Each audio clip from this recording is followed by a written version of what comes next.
Hi everyone, welcome to my channel. I am Simran Sahani. आज मैं आपको पढ़ाऊंगी क्लास 12th की पॉलिटिकल साइंस का chapter challenges of nation building. ये हमारी book 2 Indian politics since independence का पहला चैप्टर है। देखो, फर्स्ट बुक हमारी है वर्ल्ड पॉलिटिक्स के बारे में और ये बुक है, इसमें हम इंडियन पॉलिटिक्स के बारे में पढ़ने वाले हैं। तो इंडियन की पॉलिटिक्स की शुरुआत कब से हुई? जब से हमें इंडिपेंडेंस मिला। सो फर्स्ट चैप्टर क्या है? Challenges of nation building. That जब ब्रिटिशर्स गए इंडिया से, जब हमें इंडिपेंडेंस मिली तो कितने चैलेंजेस हमारे सामने थे। जैसे इंडिपेंडेंस हुआ, we know that we face the partition also. हमने पार्टीशन को झेला, कितनी सारी loss of life, loss of property हुआ पार्टीशन के अंदर। तो इस चीज़ों से हम कैसे उभरे और कैसे इन सब चैलेंजेस को ओवरकम करके हमने अपना इंडिया है जो नेशन है उसको इस्टेब्लिश करा। एंड हमें एशिया के अंदर अब इस समय पे हम एक राइजिंग इकोनॉमी है, वी आर डेवलपिंग कंट्री, ठीक है। न्यू सेंटर्स ऑफ पावर में अभी मैंने जो आपको चैप्टर पढ़ाया, अब इंडिया का नाम भी ऐड हो चुका है। तो कैसे हमने खुद को इतना ज़्यादा इस्टेब्लिश करा, वो हमें इस चैप्टर में पढ़ना है, challenges of nation building. So I will be teaching you this full chapter in one video. एक ही वीडियो में मैं आपको ये पूरा चैप्टर पढ़ा दूंगी। And you are a political science student, आपने ह्यूमैनिटीज़ ली है, तो ये जो चैप्टर है एक ही सेटिंग में आपको पूरा का पूरा पढ़ लेना है। पार्ट्स में कंसंट्रेशन चली जाती है। वीडियो में मैं आपको ये पूरा का पूरा चैप्टर पढ़ा दूंगी। इस साल इस चैप्टर के अंदर एक टॉपिक ऐड हुआ है, सरदार वल्लभ भाई Patel, the iron man of India. Sardar Vallabh भाई पटेल का जो कंट्रीब्यूशन था towards the integration of state, वो टॉपिक ऐड हुआ है। वो टॉपिक भी मैं आपको इसी वीडियो में पढ़ा दूंगी, पूरा का पूरा चैप्टर भी। So let's start a chapter 1, challenges of nation building. And अगर आपको इस क्वेश्चन चैप्टर में से बहुत सारे 6 नंबर के क्वेश्चन आएंगे डायरेक्ट एग्जाम में, और 1 मार्कर भी आते हैं, मैप क्वेश्चन भी आता है। तो सारे के सारे question answers, 1 markers, notes, summary, hand written notes के लिए मेरी इंस्टाग्राम आईडी का लिंक गिवन है डिस्क्रिप्शन बॉक्स में। वहाँ पे मैं सारे नोट्स अपलोड करती हूँ, तो if you want you can go and take it. Description box में लिंक गिवन है चैलेंजेस ऑफ नेशन बिल्डिंग के नोट्स का। एंड सिर्फ पॉलिटिकल साइंस के नहीं, इको, इंग्लिश और आपका हिस्ट्री हो गया, सोशियोलॉजी हो गया, हर एक सब्जेक्ट के नोट्स है मेरी आईडी के ऊपर, you can go and take it. तो स्टार्ट करते हैं अपना chapter 1, challenges of nation building. तो भाई चैप्टर स्टार्ट होते ही हमें पता चला at the hour of midnight 14-15 अगस्त को इंडिया को इंडिपेंडेंस मिल जाता है। At the hour of midnight मतलब रात को 12 बजे 14-15 अगस्त को इंडिया को मिलती है इंडिपेंडेंस। तभी हम 15 अगस्त को अपना इंडिपेंडेंस डे सेलिब्रेट करते हैं। और जिस दिन रात को 12 बजे हम इंडिपेंडेंस मिली, उसी दिन जवाहरलाल नेहरू जी, जो इंडिया के फर्स्ट प्राइम मिनिस्टर थे, इंडिपेंडेंट इंडिया के फर्स्ट प्राइम मिनिस्टर थे, उन्होंने एक स्पेशल सेशन बुलाया कॉन्स्टिट्यूएंट असेंबली का।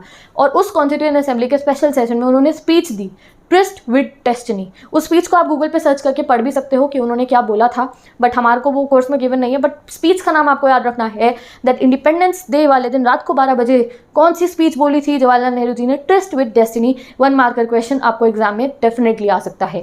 तो within this video I will be telling you each and every 1 marker question. तो आपका काम क्या है? मैंने अपने चैनल पे हिस्ट्री, इको, ज्योग्राफी, सोशियोलॉजी सारे सब्जेक्ट्स पढ़ा रखे हैं। तो if you are humanity student, सारे के सारा सिलेबस आपको मिलेगा मेरे चैनल पे। डिस्क्रिप्शन बॉक्स में प्लेलिस्ट भी गिवन है इको की, सबकी। तो ये बात मैं आपको बता रही हूँ, जो भी चैप्टर किसी भी सब्जेक्ट का मैं आपको पढ़ाऊंगी, I will be telling you 1 marker question. और आपका काम क्या है कि वो अपने रजिस्टर में या एक नोटबुक में नोट करते रहो, और तुम्हें एमसीक्यू पढ़ने की भी जरूरत नहीं पड़ेगी। कॉम्पिटेंसी भी सब कुछ कंप्लीट हो जाएगा अगर आप मेरे बताए हुए 1 मार्कर्स को नोट करोगे। तो पहला 1 मार्कर क्या हुआ है? कौन सी फेमस स्पीच जवाहरलाल नेहरू जी ने बोली थी? Tourist with destiny. तो गाइज, ये वो दिन था इंडिपेंडेंस डे जिसका हम कब से इंतजार कर रहे थे। Each and every Indian was waiting for this day that कब ब्रिटिशर्स जाए और भारत को मिले आज़ादी।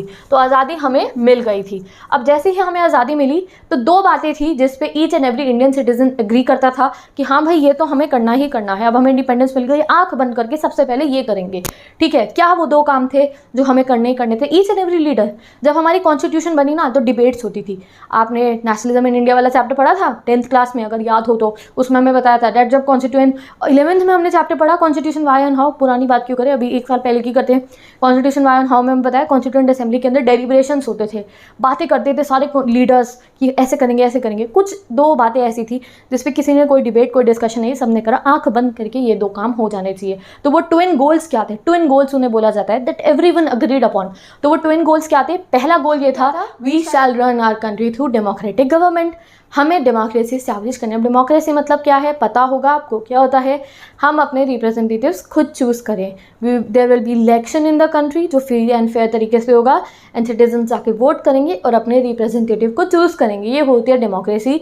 एंड इस डेमोक्रेसी को हमें स्टैब्लिश करना था, ये था हमारा पहला गोल।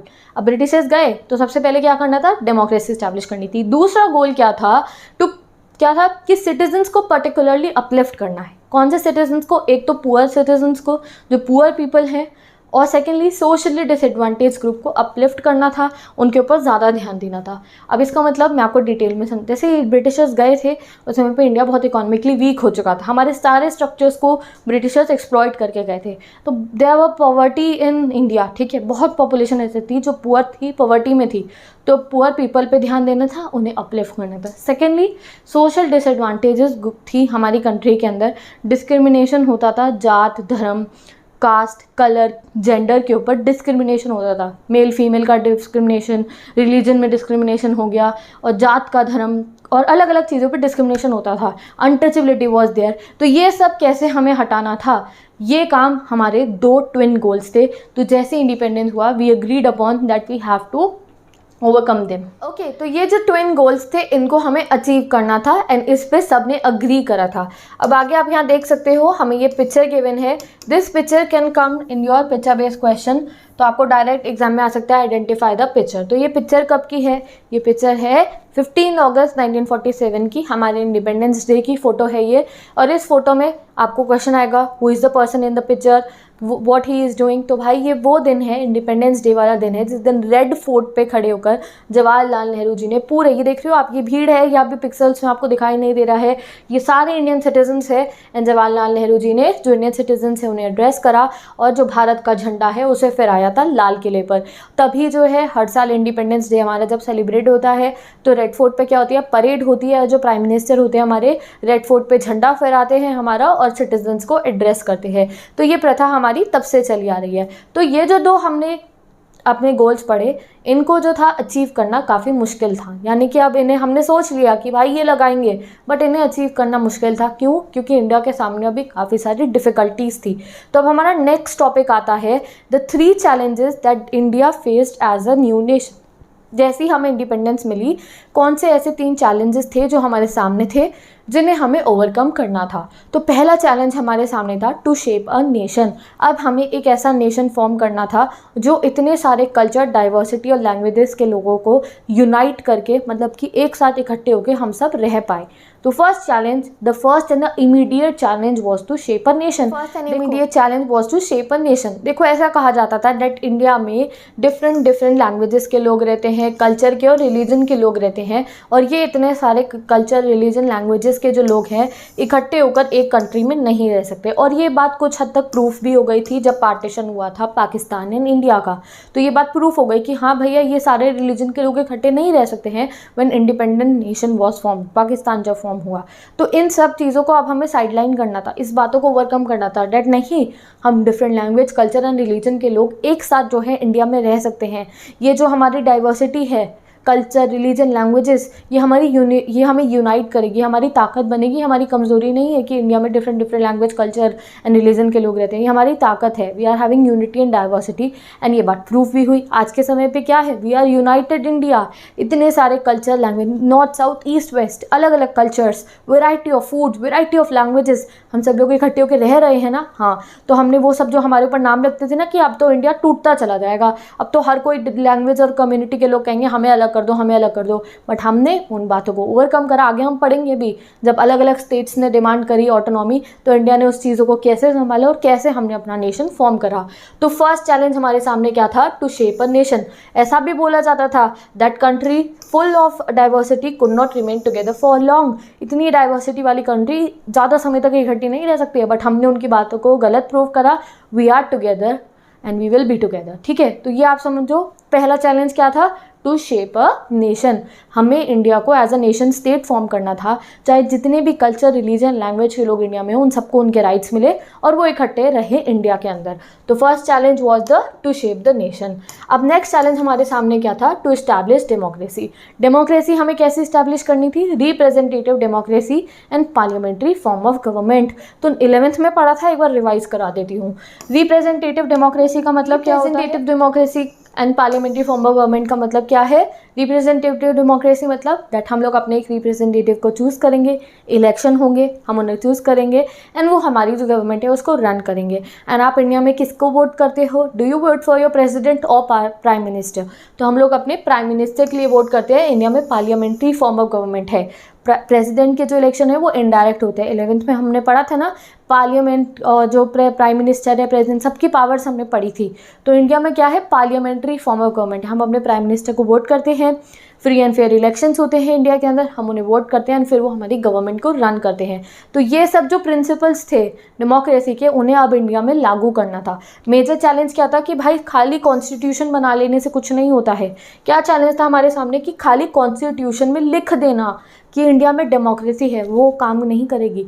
हमें एक्चुअली में डेमोक्रेटिक पॉलिसीज़, डेमोक्रेटिक प्रिंसिपल्स लागू करने थे ऑन द ग्राउंड, यानी कि जो हमारे फंडामेंटल राइट्स थे। अब हमने जो है हमारी कॉन्स्टिट्यूशन में लिख दिया that fundamental rights will be given to the Indian citizen, but खाली बुक में लिखने से नहीं पूरा होने वाले थे वो।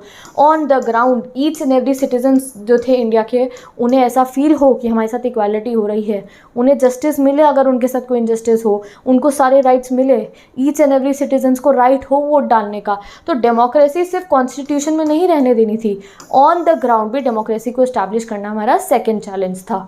Now let's come to the third challenge था हमारा to ensure the development and wellbeing of society. हमें अपनी सोसाइटी में डेवलपमेंट लाना था। जब ब्रिटिशर्स गए थे इंडिया से, इकोनॉमिकली इंडिया उस समय पे बहुत वीक हो चुका था। वो हमारे सारे स्ट्रक्चर्स को डिस्ट्रॉय करके चले गए थे। कहाँ हम एक ज़माने में सोने की चिड़िया हो चुके थे और अब हम बहुत ज़्यादा प्रॉब्लम में थी।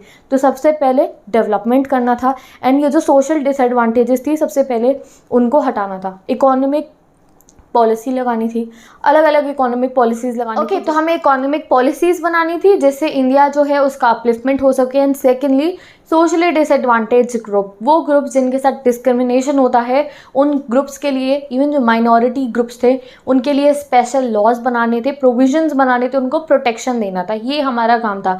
तो बेसिक फोकस क्या था कि सोशल डिसएडवांटेजेस, डिस्क्रिमिनेशन जो है वो इंडिया में से हटानी थी, कि किसी भी कास्ट, जेंडर, रिलीजन के बेसिस पर डिस्क्रिमिनेशन ना हो, प्रोटेक्शंस मिले हर एक कम्युनिटी को जिसके साथ डिस्क्रिमिनेशन हो रहा है।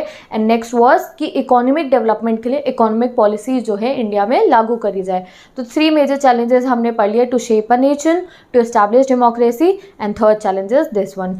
अब आगे हमें बताया गया है द प्रोसेस ऑफ पार्टीशन। जो पार्टीशन हमारा इंडिया का हुआ उसके बारे में डिटेल में अब हम आगे के टॉपिक्स में पढ़ने वाले हैं।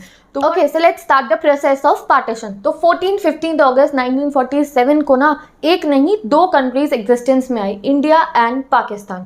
तो ये 2 कंट्रीज कैसे बनी थी? तो बेसिकली 2 नेशन थ्योरी जो थी वो पास करी थी मुस्लिम लीग ने। उस 2 नेशन थ्योरी में मुस्लिम लीग ने कहा दैट इंडिया में एक नहीं 2 प्रकार के लोग रहते हैं, एक Hindus and Muslims. And Muslim league ने डिमांड करा कि जो मुस्लिम सिटीजन्स है उनके लिए एक अलग नेशन बना दिया जाए, क्या? पाकिस्तान। अब ये जो मुस्लिम लीग की जो ये 2 नेशन थ्योरी थी, इसके बारे में हमने 10th में भी पढ़ा था। जो इंडियन नेशनल कांग्रेस थी वो इसको अपोज करती है कि नहीं, ऐसा नहीं होना चाहिए, हिंदू मुस्लिम सब इकट्ठे होकर इंडिया में रहेंगे, अलग कंट्री नहीं बननी चाहिए। बट जितने भी पॉलिटिकल डेवलपमेंट्स हुए हमारे 1940s के ब्रिटिशर्स के समय पे, जितने भी पॉलिटिकल डेवलपमेंट्स हो, उससे क्या होता है फाइनली जो पार्टीशन है इंडिया का वो हो जाता है एंड एक सेपरेट नेशन बन जाता है for the Muslims known as Pakistan. तो ये जो प्रोसेस था पार्टीशन का, ये पेनफुल तो बहुत ज़्यादा था, तो बहुत पेनफुल था हमारे लिए। काफ़ी सारे इंडियन सिटीजन्स आप कह सकते हो सब लोग इकट्ठे मिलकर रह रहे थे एंड सडनली पार्टीशन हो जाता है। तो ये प्रोसेस पेनफुल भी था और साथ ही के साथ इट हैड मेजर डिफिकल्टीज। तो अब हमें आगे पढ़ना है दैट क्या डिफिकल्टीज थी, और अब पढ़ना है प्रोसेस ऑफ पार्टीशन। आपकी बुक में डायरेक्ट क्वेश्चन आएगा, एग्जाम में डायरेक्ट क्वेश्चन आएगा, discuss the process of partition. तो हमारा पार्टीशन क्या हो, कैसे होता है, उसके पॉइंट्स क्या क्या है, लेट अस डिस्कस। तो ये कह दिया गया that India and Pakistan 2 countries का फॉर्मेशन होगा on the basis of religious majority. अब ये रिलीजियस मेजॉरिटी मतलब क्या है? बहुत सिंपल सी एक थ्योरी बना दी, रिलीजियस मेजॉरिटी पे पार्टीशन कर दिया जाएगा। वो एरिया जहाँ पे मुस्लिम मेजॉरिटी में होंगे उसको पाकिस्तान बना देंगे और बाकी का रह जाएगा इंडिया। ये थ्योरी लगाने का ट्राई करा गया कि भाई ऐसा होगा, अब ये एरिया है यहाँ पे मुस्लिम ज़्यादा है तो इसे पाकिस्तान बना देंगे और बाकी जितना एरिया है वो हमारा इंडिया बच जाएगा, ठीक है, उसको इंडिया में छोड़ देंगे। बट ये कहना और इसको लागू करने में बहुत डिफरेंस था। क्यों? फर्स्ट रीजन आप देख सकते हो, there was no single belt of Muslim majorities in British India. British India क्यों बोला जा रहा है? मतलब कि जो हमारा इंडिया था उस समय पे ब्रिटिशर्स हमारे पे रूल कर रहे थे। तो ऐसी कोई एरिया था ही नहीं जहाँ पे हम कह सकते हैं कि मुस्लिम मेजॉरिटी में थे। There were 2 concentrations, one in the west and one in the east. देखो क्या हुआ, 2 ऐसी जगहें थी जहाँ पे मुस्लिम मेजॉरिटी में थे, एक था वेस्ट में और एक था ईस्ट में, जहाँ पे मुस्लिम मेजॉरिटी में थे, और एक जगह थी यहाँ ईस्ट में जहाँ पे मुस्लिम मेजॉरिटी में थे। आप फोटो में यहाँ देख सकते हो मैंने लगाई है। तो क्या कोई तरीका आप ईस्ट और वेस्ट को ज्वाइन कर दोगे? नो। तो ये बोला गया दैट अब जब 2 जगह पे मुस्लिम मेजॉरिटी में है तो हम लोग ये करेंगे दैट जो न्यू पाकिस्तान बनेगा वो 2 टेरिटरीज को बना के मिलेगा। तो ये डिसाइड करा गया। यहाँ लिखा हुआ है there was no way 2 areas could be join. अब आप ईस्ट और वेस्ट को ज्वाइन थोड़ी कर सकते हो, नहीं ना। तो ये बोला गया जो न्यू पाकिस्तान बनेगा it will compromise of 2 territories, एक बनेगा यहाँ वेस्ट पाकिस्तान और एक बनेगा यहाँ east Pakistan, separated by long expense of Indian territory. तो पता है ये जो ईस्ट पाकिस्तान है ये कौन सी जगह है? जो आज का देश का बांग्लादेश है वो पहले ज़माने में ईस्ट पाकिस्तान था। एक तो पाकिस्तान जो अभी का पाकिस्तान है वो वेस्ट पाकिस्तान हो गया, फिर ये इतना बड़ा हमारा इंडिया की जितनी भी स्टेट्स आई मैप में आप देख सकते हो, और वो एरिया था बांग्लादेश वाला उसको क्या बोला गया? ये ईस्ट पाकिस्तान होगा। ऐसा पार्टीशन कराया गया बिकॉज एक सिंगल बेल्ट नहीं थे जहाँ पे ज़्यादा मुस्लिम थे, 2 जगहों पे थे, एक यहाँ वेस्ट में एक ईस्ट में। तो ये बोल दिया गया 2 पाकिस्तान बन जाएंगे, एक वेस्ट पाकिस्तान एक ईस्ट पाकिस्तान और बीच में इंडिया रहेगा। तो इस तरीके से पार्टीशन हुआ। अब सेकंड प्रॉब्लम क्या थी? पहली प्रॉब्लम तो ये थी हमने पढ़ ली कि नो सिंगल बेल्ट थी। सेकंड प्रॉब्लम क्या थी? Not all Muslim majority areas want to be in with Pakistan. सारे मुस्लिम मेजॉरिटी एरियाज नहीं चाहते थे कि हम पाकिस्तान में रहे, वो चाहते थे हम इंडिया में ही रहे। इसका एग्जाम्पल दे रखा है खान अब्दुल गफ्फार खान जो नॉर्थ वेस्टर्न फ्रंटियर प्रोविंस के लीडर थे, जिसको NWFP भी बोला जाता है। तो आपको एग्जाम में 1 मार्क कराएगा tell the full form of NWFP। तो NWFP क्या है? North western frontier province. इनके लीडर थे खान अब्दुल गफ्फार खान। इनको फ्रंटियर गांधी भी बोला जाता था। Second 1 mark question, who was the frontier Gandhi? Khan Abdul Ghaffar Khan. ये नहीं चाहते थे, ये 2 नेशन थ्योरी के साथ में नहीं थे, ये नहीं चाहते थे दैट मुस्लिम्स के अलग अलग कंट्री बने पाकिस्तान, बट फिर भी इनको क्या होता है, इनकी बात नहीं मानी जाती है, इन्हें पाकिस्तान के साथ मर्ज होना पड़ता है। तो पहली प्रॉब्लम क्या थी? सिंगल बेल्ट नहीं थी जहाँ पे मुस्लिम्स हो, तो उसके लिए इन्होंने क्या करा? एक ईस्ट पाकिस्तान बना दिया, एक वेस्ट पाकिस्तान बना दिया। सेकंड क्या हुआ? सारे मुस्लिम कम्युनिटी के लोग नहीं चाहते थे दैट जो है पाकिस्तान बने। फॉर एग्जाम्पल खान अब्दुल गफ्फार खान जी जो थे वो नहीं चाहते थे, बट क्या हुआ? फिर भी उनको जो है पाकिस्तान के साथ मर्ज होना पड़ा। थर्ड प्रॉब्लम क्या थी? देखो third problem was that 2 of the Muslim majority provinces of British India, Punjab and Bangladesh, had very large areas of non-Muslim population also। यानी कि पंजाब और बंगाल में मुस्लिम पॉपुलेशन तो थी ज़्यादा, काफ़ी ज़्यादा मुस्लिम पॉपुलेशन थी, बट इसका मतलब ये नहीं है कि यहाँ पे नॉन मुस्लिम लोग नहीं रहते थे। ये पंजाब के अंदर हिंदू भी रहते थे और सिख भी रहते थे। तो ये क्वेश्चन मार्क लग गया था दैट अगर आप पंजाब को पाकिस्तान में डाल दोगे तो ये जो पंजाब में हिंदूज और सिख रहते हैं उनका क्या होगा? अगर आप बंगाल को ईस्ट पाकिस्तान में डाल दोगे तो वहाँ पे जो हिंदूज एंड सिख रहते हैं उनका क्या होगा? और जो और कम्युनिटी के लोग रहते हैं। ये प्रॉब्लम आई थी। क्या था प्रॉब्लम थी? तो इस थर्ड प्रॉब्लम का सोल्यूशन क्या निकाला गया? So it was decided that these 2 provinces would be bifurcated according to the religious majority at district and even at lower level. District and even at lower level पे भी बाइफिकेशन कर दो। ये पंजाब है, यहाँ पंजाब में अगर यहाँ मुस्लिम कम्युनिटी के लोग रहते हैं तो ये वाला पंजाब पाकिस्तान की साइड चला जाएगा, और जहाँ पे हिंदूज एंड सिख कम्युनिटी के लोग रहते हैं वो वाला पंजाब जो है इंडिया में आ जाएगा। तभी इस समय पे 2 पंजाब है, पाकिस्तान में भी एक पंजाब है, इंडिया में भी एक पंजाब आता है। तो इस तरीके का पार्टीशन करने जो प्रोसेस ऑफ पार्टीशन था वो हमारा ऐसा हुआ। ऐसे ही सेम चीज़ बंगाल के अंदर हुई। बंगाल के अंदर हिंदू मुस्लिम और बाकी कम्युनिटीज़ के लोग रहते थे, तो ये कहा गया कि बंगाल के अंदर भी जहाँ मुस्लिम एरियाज़ हैं वहाँ पे पार्टीशन कर दो, मुस्लिम एरियाज़ की अलग अपनी जगह बना दो, एंड जहाँ पे बाकी कम्युनिटीज़ के लोग रहते हैं उन्हें अलग बना दो। तो इस तरीके का लोअर लेवल पे पार्टीशन करने की कोशिश करी गई। बट ये जो डिसीजन था ये 15 अगस्त 1947 तक नहीं लिया गया था। तो आप ये समझो जिस दिन आज़ादी का जश्न मनाया जा रहा था, इंडिपेंडेंस डे का जश्न मनाया जा रहा था, तो वहाँ पंजाब में हिंदू मुस्लिम लोग रह रहे थे, सिख लोग रहे थे। काफ़ी को इतना को यही नहीं पता था कि भाई खुशियाँ मनाई किस लिए, इंडिया के इंडिपेंडेंस के लिए या पाकिस्तान के इंडिपेंडेंस के लिए। इंडिया का जब इंडिपेंडेंस मिली उस दिन तक ये बाइफिकेशन, रीजनल लेवल का बाइफिकेशन क्लैरिफाइड नहीं था, और इसी की वजह से पार्टीशन के टाइम पे जितने दंगे हुए, प्रॉब्लम्स हुई, वो इसी रीजन की वजह से हुई थी। बिकॉज 4th पॉइंट में हमें बता रखा है the 4th problem was that minority on both side of the border. दोनों साइड्स पे माइनॉरिटी कम्युनिटी बन गई। इंडिया के अंदर मुस्लिम्स एंड पाकिस्तान के अंदर हिंदू और सिख्स को माइनॉरिटी माने जाने लगा, और माइनॉरिटी कम्युनिटी को अटैक करा जा रहा था। ड्यूरिंग द पार्टीशन जब इधर से उधर माइग्रेशन ऑफ पॉपुलेशन हो रहा था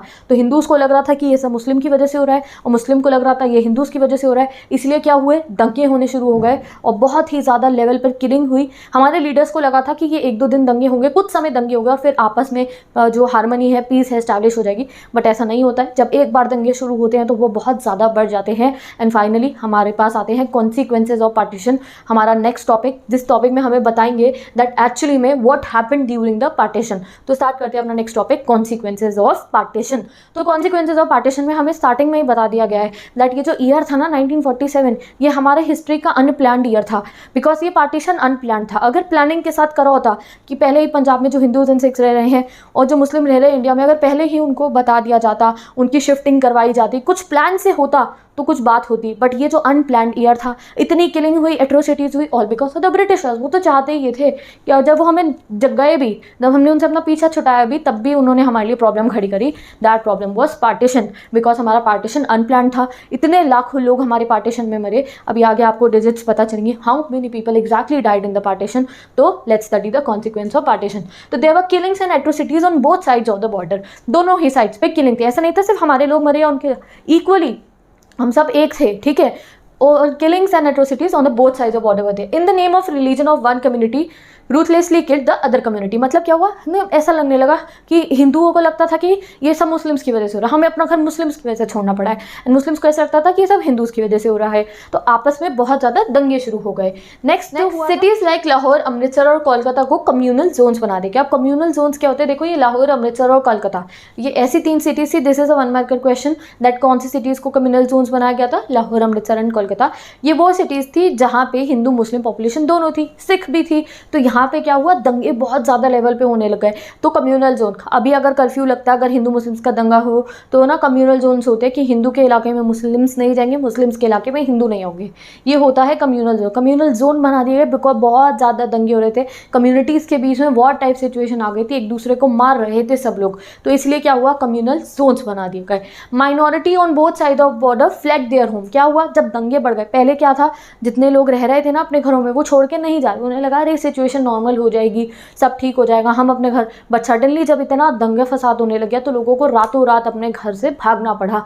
जो सामान हाथ में, आपने देखा है कुछ लोग ट्रेन में बैठ के आए, एक दूसरे के ऊपर चढ़ के, हमने मूवीज़ में देखा, अभी फोटो दिखाऊंगी आपको आगे, एक दूसरे के ऊपर चढ़ के कि भैया बच्चे उठ लिए अपने और अपना घर का सामान लिया, कुछ जो कुछ पैसे ऐसे हैं, भाग के उन्हें दूसरे देश आना पड़ा। दोनों साइड, इंडिया में से मुस्लिम्स ऐसे वहाँ गए और पाकिस्तान गए, और ऐसे पाकिस्तान में से जो हिंदूज एंड सिख्स थे वो इंडिया में, एग्जैक्टली इन दिस सिचुएशन। और ये था, देखो, अब माइनॉरिटी जो आ रही थी अपना घर छोड़ के आके, उनके लिए यहाँ पे कुछ रेडी नहीं पड़ा था कि हाँ भैया बंगलो है आके रह लेंगे। नहीं, उन्हें अपना जीवन आप कह सकते हो, उन्हें रहना पड़ा कहाँ, रेफ्यूजी कैंप्स में फॉर मंथ्स एंड ईयर्स तक। जो पंजाब से, पाकिस्तान से जितने भी वहाँ से हिंदूज एंड सिख्स हैं, उन्हें सालों तक रेफ्यूजी कैंप्स में रहना पड़ा। दिल्ली में रेफ्यूजी कैंप्स लगे थे, और एग्जैक्टली जब यहाँ से मुस्लिम्स गए पाकिस्तान तो उन्हें वहाँ पे जाके रेफ्यूजी कैंप्स में रहना पड़ा। वहाँ ऐसा नहीं था कि उनके लिए सब कुछ रेडी है कि हाँ भैया आके रहो, नो। तो बहुत ही अनप्लान्ड ईयर था ये। और साथ ही के साथ जब वो रास्ते में चल के जा रहे होते, जैसे कुछ ट्रेन में जाते थे, जब ट्रेन्स नहीं होती तो बुलक कार्ट्स पे, इवन पैदल चल के इतना लंबा सफ़र जो था वो करना पड़ता था। अब चलो पैदल भी चल लेंगे, बट क्या होता था, पैदल जब चल के जा रहे होते थे उनके साथ लूटपाट होती थी। जो वुमेन होती थी उनको एबडक्ट कर लिया जाता था। दोनों ही कम्युनिटीज़ के, हिंदू मुस्लिम दोनों वुमेन को एबडक्ट यानी कि किडनैप कर लिया जाता था। रेप होते थे वुमेन्स के साथ में। और क्या होता था, कई जो वुमेन होती थी उनको किडनैप कर लिया जाता था, और जो किडनैपर होता था उन्हें ज़बरदस्ती धर्म परिवर्तन करवाते थे और उनको शादी करने के लिए मजबूर करते थे। तो इवन ऐसे भी केसेस हैं, हमारे बुक में बता रखा है, जब कई फैमिलीज़ ने अपने घर की लड़कियों को, बहुओं को और बेटियों को फैमिली ऑनर की वजह से खुद उनको सुसाइड करवा दिया, उनको मार दिया कि अगर रास्ते में जाते हुए उनका किडनैप हो गया, उनका रेप हो गया, या उनको आप कह सकते हो उनका धर्म परिवर्तन कराने के लिए उन्हें किडनैप करके ले जाया जाए, तो इससे अच्छा उन्होंने क्या करा, कई सारे फैमिलीज़ ने क्या करा, अपनी जो घर की बेटियां थी उनको मार दिया। तो ऐसे ऐसे केस हुए हमारे पार्टीशन के टाइम पे।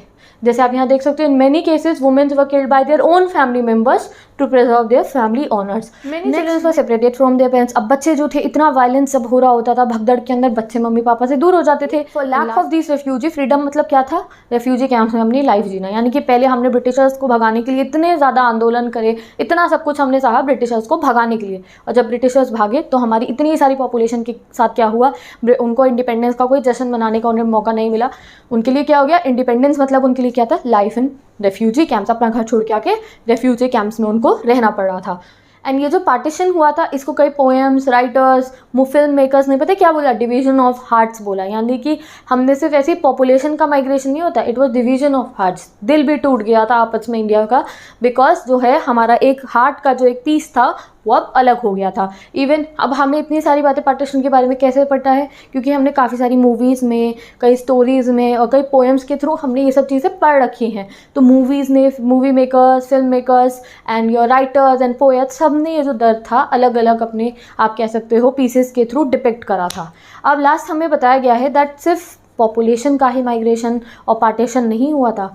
इवन जो प्रॉपर्टी थी, प्रॉपर्टी जैसे आप यहाँ देख सकते हो, typewriter, table, chair, paper clip, book, और पुलिस के बैंड हो गए, हर एक चीज़ का एडमिनिस्ट्रेटिव लेवल पे भी डिवीज़न हुआ। यानी कि ऐसे पेपर पे लिखा गया इतने टाइपराइटर पाकिस्तान के, इतने टाइपराइटर इंडिया के, इतना बैंड जो है पुलिस के बैंड, और इतने सारे पेंसिल्स हो गई पाकिस्तान की, इतनी सारी इंडिया की, इतना लेवल पे भी पार्टीशन जो था वो कराया गया था। So finally it was estimated that 80 lakh people were forced to migrate and live their life in the refugee camps. तो 80 लाख लोगों को इधर से उधर अपने घर छोड़ के जाना पड़ा एंड रेफ्यूजी कैंप्स में जाके वो सेटल हुए। और अगर किलिंग की बात करें तो 5 से 10 लाख लोग जो थे पार्टीशन के टाइम पे मर गए थे। And this is a very huge amount. 5 से 10 लाख लोग जो थे पार्टीशन के समय पे मर गए थे। उस समय पॉपुलेशन भी कम होती थी। This was a very huge number. अब भाई आफ्टर द पार्टीशन क्या होता है? पार्टीशन 1951 में हमारा सेंसस होता है। तो उससे हमें पता चला दैट इंडिया में अब भी इवन आफ्टर द पार्टीशन 12% जो पॉपुलेशन थी वो मुस्लिम्स की थी। यानी कि हमारी कंट्री में अभी भी 12% मुस्लिम पॉपुलेशन थी। और साथ ही के साथ दूसरी पॉपुलेशंस भी के लोग भी थे, जैसे सिख थे, क्रिश्चियन थे, जैन थे, बुद्धिस्ट थे, जूस थे, पारसीज थे। तो भाई अब ये क्वेश्चन मार्क लग गया था कि अब इंडिया क्या करेगा? ये जो 12% मुस्लिम्स रहते हैं इंडिया के अंदर, उनके साथ क्या ट्रीटमेंट होगा, उनको क्या राइट्स मिलेंगे हमारी कंट्री के अंदर, ये जो बाकी की जितनी भी कम्युनिटीज़ थी इनको क्या राइट्स मिलेंगे, क्या इंडिया को हिंदू नेशन बना दिया जाएगा? बहुत क्वेश्चन मार्क्स लगे। बट हमारे जितने भी लीडर्स थे, हमारे कॉन्स्टिट्यूएंट असेंबली के जितने भी लीडर्स थे, सबको ये डिसाइडेड था दैट इंडिया में रिलीजन को महत्वता नहीं दी जाएगी।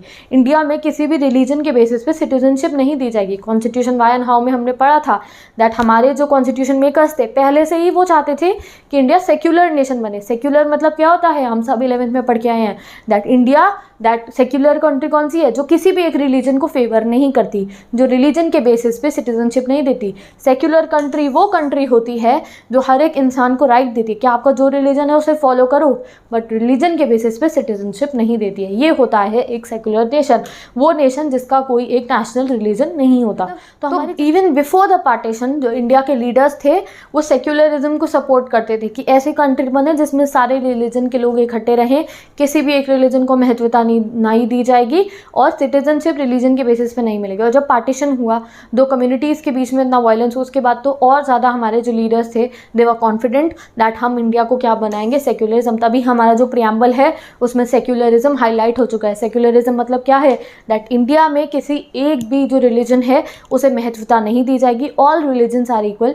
हर एक इंसान को राइट है अपने रिलीजन को प्रोपेगेट करने का। यानी कि अगर मैं मुस्लिम हूँ तो मैं अपने रिलीजन को प्रोपेगेट कर सकती हूँ, मैं हिंदू हूँ तो अपने रिलीजन को प्रोपेगेट कर सकती हूँ, मैं क्रिश्चियन हूँ तो अपने रिलीजन को प्रोपेगेट कर सकती हूँ। बट जो है कोई भी हमारा कोई नेशनल रिलीजन नहीं है और सिटीजनशिप रिलीजन के बेसिस पे नहीं मिलती हमारी कंट्री में। वी ऑल आर इंडियन, यही एक हमारी पहचान है।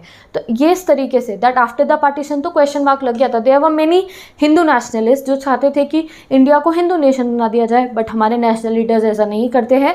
वो जो है इंडिया को एक सेक्युलर नेशन बना देते हैं। अब हमें पढ़ना है आगे गांधी जी के बारे में।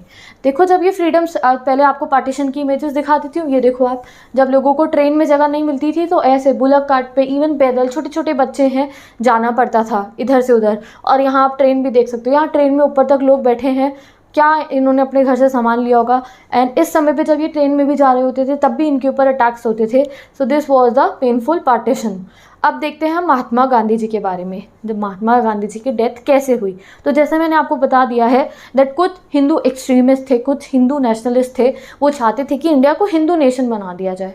तो महात्मा गांधी जी की डेथ कैसे हुई थी ये अब हम स्टार्ट करते हैं। तो जब पार्टीशन चल रहा था हमारा, जब इंडिया को इंडिपेंडेंस मिला, तो इंडिपेंडेंस डे के किसी भी सेलिब्रेशन के अंदर जब जश्न मनाया गया इंडिपेंडेंस का, फिर महात्मा गांधी की वजह से तो हमें इंडिपेंडेंस मिली थी। उन्होंने कितने सारे फ्रीडम स्ट्रगल्स ऑन करे, उन्होंने हमें एक, आप कह सकते हो, एक राह दिखाई जिस पे हमने फ्रीडम अचीव करा। बट जब इंडिपेंडेंस डे का जो सेलिब्रेशन हुआ था उसमें महात्मा गांधी ने पार्टिसिपेट नहीं करा। तुम सोचोगे क्यों नहीं करा पार्टिसिपेट महात्मा गांधी ने, पार्टी में क्यों नहीं आए महात्मा गांधी जी? तो वो इसलिए नहीं आए थे क्योंकि उस समय पे वो कोलकाता में थे और उन्होंने वहाँ पे फास्ट रखा हुआ था। कोलकाता में बहुत ज़्यादा हिंदू मुस्लिम के बीच में क्या हो रहे थे, दंगे हो रहे थे। जैसे मैंने आपको बताया कोलकाता, लाहौर, अमृतसर क्या थे, कम्युनल जोन्स थे। तो महात्मा गांधी उस समय कोलकाता में थे, वो फास्ट कर रहे थे। उन्होंने क्या कहा, वो फास्ट अंटिल डेथ कर रहे थे। उन्होंने सारी कम्युनिटीज़, इवन हिंदू मुस्लिम हर एक कम्युनिटी के लोग जो थे वो महात्मा गांधी की बहुत इज्जत करते थे। तो महात्मा गांधी ने क्या कहा, मैं फास्ट अंटिल डेथ करूँगा, जब तक दंगे नहीं रुकेंगे मैं कुछ नहीं खाऊंगा। तो महात्मा गांधी का फास्ट अंटिल डेथ जब भी वो करते थे तो हर कोई जो चाहता था कि महात्मा गांधी वो रोक दे। तो महात्मा गांधी के कोलकाता में होने से वहाँ की सिचुएशन बहुत ज़्यादा सुधरी थी एंड वहाँ पे जो था कम्युनल जोन्स में जितने भी दंगे हो रहे थे वो कम हो गए थे। महात्मा गांधी बहुत परेशान थे एट द इंडिपेंडेंस टाइम। पहली बात तो वो बिल्कुल भी नहीं चाहते थे कि दंगा हो, he was strictly against the violence. But क्या हुआ, इंडिपेंडेंस जैसे ही हमें मिली पार्टीशन हुआ और बहुत ज़्यादा लेवल पे दंगे हुए, मतलब कि वायलेंस हुआ और सैड थे वायलेंस के यूज़ होने पे। तो जब तक गांधी जी कोलकाता में थे तो गांधी जी के कोलकाता में होने से क्या हुआ, वहाँ पे सिचुएशन बहुत स्टेबल हुई। वहाँ के हिंदूज एंड मुस्लिम ने दंगा करना बंद कर दिया और जब इंडिपेंडेंस डे हुआ तो उन्होंने हारमोनी के साथ उसे सेलिब्रेट करा।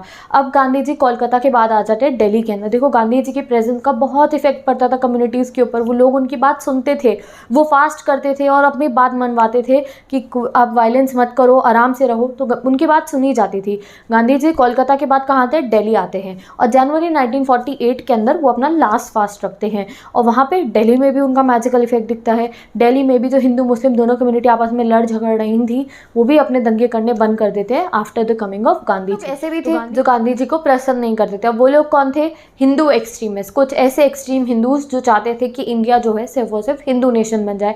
तो वो गांधी जी को पसंद नहीं करते थे एंड इवन गांधी जी के ऊपर काफ़ी सारे अटेम्प्ट हुए थे असैसिनेशन, यानी कि उनको मारने की कोशिश करी गई थी। गांधी, ये कहा जाता था कि गांधी जी जो है गलत करें। जो हिंदू एक्सट्रीमिस्ट थे वो चाहते थे कि हिंदू नेशन बन जाए इंडिया और गांधी जी क्या कहते थे, कम्युनल हार्मनी के साथ सब इकट्ठे रहो। तो वो जो इवन जो हमारी पुलिस थी ना, उन्होंने गांधी जी को बोला कि आप प्रोटेक्शन ले लो जब उनके ऊपर हमले हुए, बट गांधी जी प्रोटेक्शन लेने से मना कर देते हैं। एंड फाइनली एक दिन क्या होता है, 30 जनवरी यानी कि 30 जनवरी 1948 को एक ऐसे ही हिंदू एक्सट्रीमिस्ट जिनका नाम है नथुराम गोडसे, वो गांधी जी के पास जाते हैं। कब, जब गांधी जी शाम की प्रेयर कर रहे होते हैं दिल्ली के अंदर, और क्या करते हैं, उनके ऊपर बंदूक निकाल के 3 बुलेट्स फायर करते हैं और गांधी जी की ऑन द स्पॉट डेथ हो जाती है।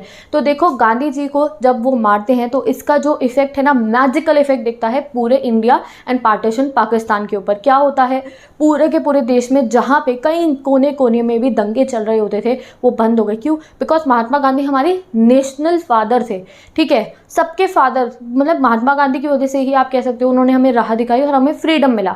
तो उनकी डेथ से, चाहे वो हिंदू हो, मुस्लिम हो, कोई भी कम्युनिटी हो, सबके दंगे बंद हो गए पूरे इंडिया ने। एंड इवन पाकिस्तान जो बन चुका था वहाँ पे सब लोगों को गिल्ट था, शोक मनाया सबने गांधी जी की डेथ का और एक मैजिकल इफेक्ट दिखा, बुक के अंदर गिवन है गांधी जी की डेथ का, और पूरा का पूरा कम्युनल हार्मनी बन गई, दंगे खत्म, सब आराम से सेटल हो गए। बट येस, हमने अपने फादर ऑफ द नेशन को खो दिया था, महात्मा गांधी को हमने खो दिया था एंड जो दंगे थे वो स्टॉप हो गए। तो आपको ये डेट याद रखनी है, महात्मा गांधी जी को मर्डर किसने करा था ये याद रखना है, ठीक है। अब आते हैं हम अपने नेक्स्ट टॉपिक पे जो है integration of the princely states. तो कई बच्चों को प्रिंसली स्टेट्स पता होंगी क्या है, कईयों को नहीं पता होंगी।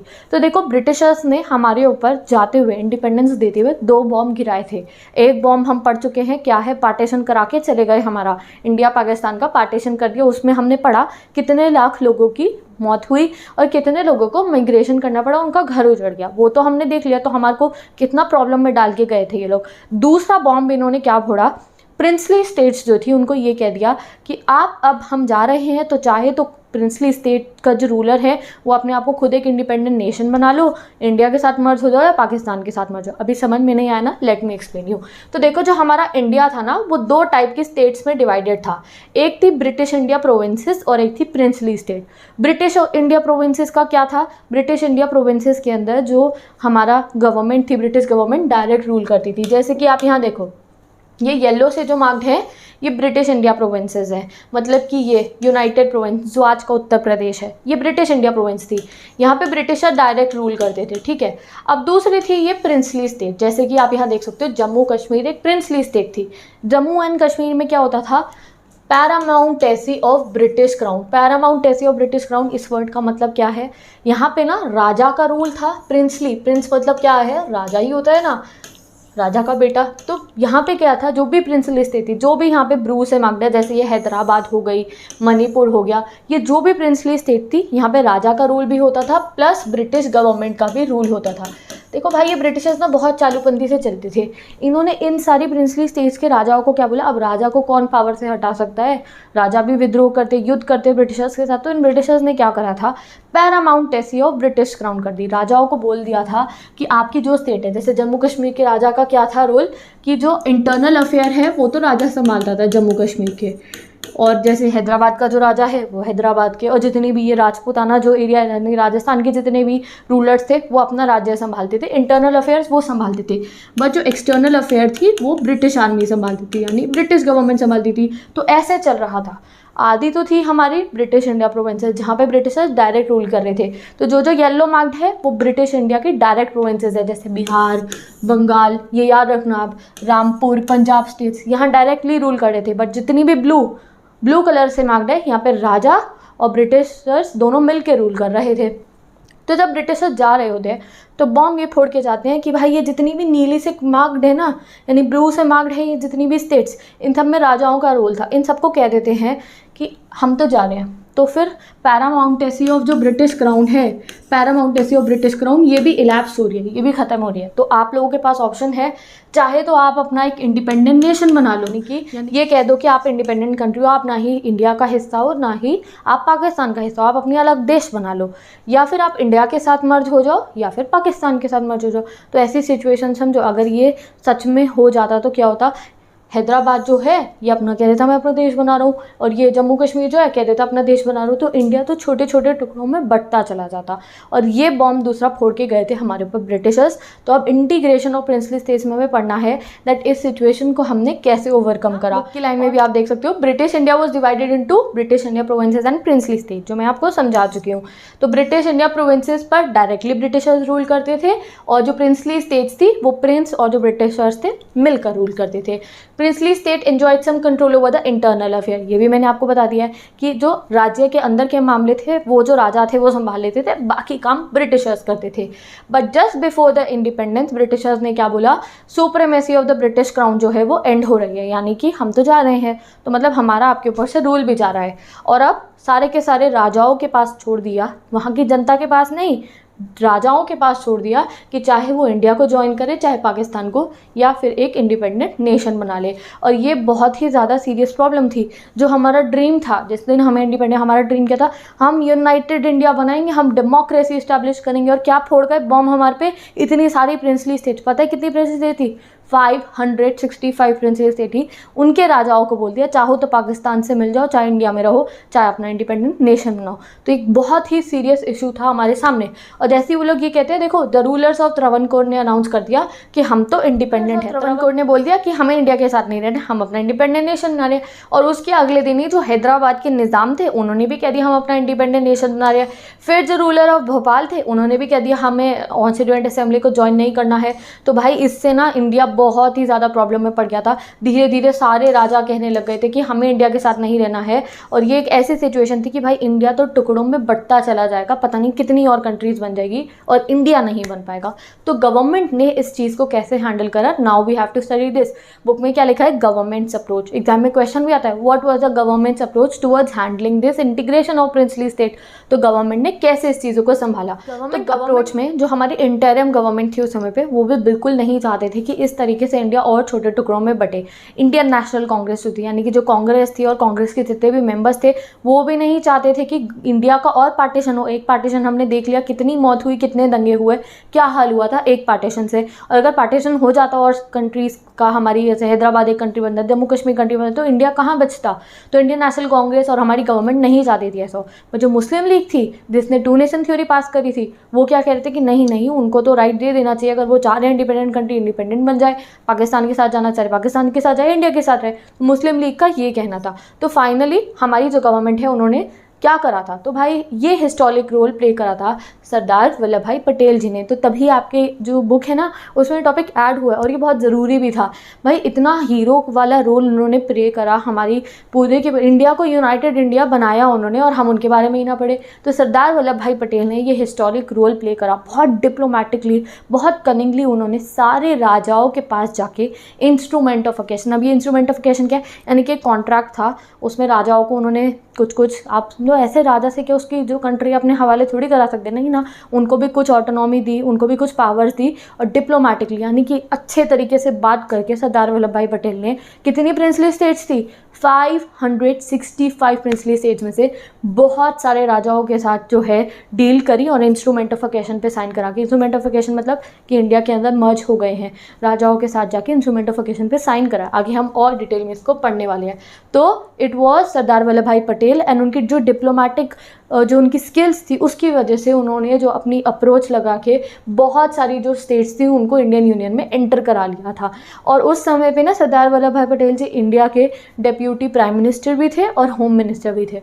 तो अभी आगे डिस्कस करते हैं क्या गवर्नमेंट की 3 कंसिडरेशन थी। तो देखो एक चीज़ ध्यान में रखो, जो प्रिंसली स्टेट्स की जनता थी यानी कि हैदराबाद के जो लोग थे, मणिपुर के जो लोग थे, जम्मू कश्मीर प्रिंसली स्टेट थी उसके जो लोग थे, लोग तो हमेशा ना इंडिया में ही रहना चाहते थे, बट जो राजा थे वो ही चाहते थे अपनी अलग कंट्री बनाए, और ये बात गवर्नमेंट को पता थी। सेकंड जो थी, government was flexible in giving autonomy to accommodate the region, यानी कि ये आप समझो, अब अगर किसी राजा से जो है उसका राज्य इंडिया में मर्ज करवाना था तो गवर्नमेंट ने कहा हम तुम्हें ऑटोनॉमी दे देंगे। ऑटोनॉमी मतलब पॉलिटिक्स में क्या होता है, थोड़ी बहुत पावर दे देंगे। जैसे कि अभी हम देखो इंटरनल अफेयर्स को संभालने की, जैसे अभी देखो आप किसी भी स्टेट में, if you living in UP आपके चीफ मिनिस्टर होंगे, वो आपके राज्य के अंदर के मामलों को संभालते हैं। If you living in Punjab आपके पंजाब के चीफ मिनिस्टर होंगे, तो वहाँ पर प्राइम मिनिस्टर चीफ मिनिस्टर दोनों होते हैं। तो उस समय पर क्या हुआ, हमारी गवर्नमेंट ने बोला कि इन राजाओं को भी थोड़ी बहुत हम पावर ज़रूर देंगे, ऐसा नहीं है कि राजाओं को बिल्कुल निष्कासित कर दिया जाएगा, हटा देंगे, नहीं, राजाओं को पावर देंगे, वी विल बी फ्लेक्सिबल, हम राजाओं को पावर देंगे, बस आप इंडिया के अंदर मर्ज हो जाओ। And third was in the backdrop of partition, हमें ये समझ में आ गया था कि अभी इंडिया की जो टेरिटरीज हैं उनकी डेमार्केशन करना और ज़रूरी हमारे लिए हो चुका है। तो थर्डली, अब कैसे फाइनली इंस्ट्रूमेंट ऑफ ओकेशन पे साइन कराया गया था। तो इंस्ट्रूमेंट ऑफ ओकेशन समझ गए, आपका ही बच्चे मुझसे कमेंट करके पूछती थी what is instrument of occasion. तो ये कॉन्ट्रैक्ट था जिसको साइन करवाया गया था रूलर्स से, सो दैट वो इंडिया में मर्ज हो जाए। तो सरदार वल्लभ भाई पटेल जी, बुक में कार्टून दिया है, वो बैठे हुए हैं राजा और उनको बोल रहे हैं ऐसे करके कि उनको बताइए हम तुम्हें ये पावर्स दे देंगे, बस आप इंडिया के साथ मर्ज हो जाओ। तो राजा ने साइन कर दिया। तो वो जिस कॉन्ट्रैक्ट पे राजा ने साइन करके इंडिया में मर्ज हुए थे उस कॉन्ट्रैक्ट का नाम है क्या, instrument of occasion. Instrument of occasion पे साइन कराना कोई बहुत आसान काम नहीं था, एक बहुत ही कॉम्प्लिकेटेड टास्क था। जैसे कि कितनी प्रिंसली स्टेट्स थी उस समय पे, 565। तो आप समझो सरदार वल्लभ भाई पटेल को 565 जो रूलर्स थे उनके साथ नेगोशिएशंस करके इंडिया में मर्ज कराना था। ठीक है, अब और भी एग्जाम्पल दे रखे आपकी बुक में, इस जो मूवमेंट था इसकी वैल्यू समझाने के लिए कि क्या काम करा था सरदार वल्लभ भाई पटेल जी ने। ओडिशा जो था ना, आज के समय का जो ओडिशा है उसमें 26 स्मॉल स्टेट यानी कि 26 राजाओं से जाके ओकेशन पे साइन कराया गया होगा। अब सौराष्ट्र और गुजरात रीजन यानी कि जो गुजरात वाला रीजन है वहाँ पे क्या बताया, 119 स्मॉल स्टेट्स थी। ये आपको एग्जाम में आएगा, ओडिशा में कितनी स्मॉल स्टेट थी, तो 26 है, 1 मार्कर क्वेश्चन। और सौराष्ट्र और गुजरात में कितनी थी, 119 स्मॉल स्टेट्स थी सौराष्ट्र के अंदर और 14 बिग स्टेट्स। तो इतने राजाओं के पास जाके इंस्ट्रूमेंट ऑफ ओकेशन पे साइन कराया गया था। तो just understand the complication of this situation कि सरदार वल्लभ भाई पटेल ने कैसे उन्हें नेगोशिएशंस करके जो था इंडिया में मर्ज कराया होगा। बट फाइनली जब हमें इंडिपेंडेंस मिला तब तक ऑलमोस्ट हर एक स्टेट से जो था, जितनी भी प्रिंसली स्टेट थी 565 में से, जो हमारे सरदार वल्लभ भाई पटेल जी थे उन्होंने उन्हें मर्ज करवा लिया था इंडिया में, इंस्ट्रूमेंट ऑफ ओकेशन पे साइन करवा लिया था। कौन कौन सी स्टेट्स बची थी, जूनागढ़ इन्होंने मना कर दिया था, हम अपनी अलग कंट्री बनाएंगे, हैदराबाद, कश्मीर, मणिपुर, ये सबसे डिफिकल्ट थी हमारे लिए इंडिया में मर्ज करवाने के लिए। तो अब हमें इनका केस पढ़ना है। तो हैदराबाद इस चैप्टर में पढ़ेंगे, मणिपुर, जूनागढ़ इस चैप्टर में पढ़ेंगे, जो ये कश्मीर वाला है ये हम आगे के चैप्टर में पढ़ेंगे। ठीक है, तो सबसे पहले पढ़ते हैं जूनागढ़ के केस के बारे में। तो जूनागढ़ में जो प्रॉब्लम है हल हुई थी थ्रू द प्लेबिसाइट। अब ये प्लेबिसाइट क्या होता है, plebiscite is like a referendum.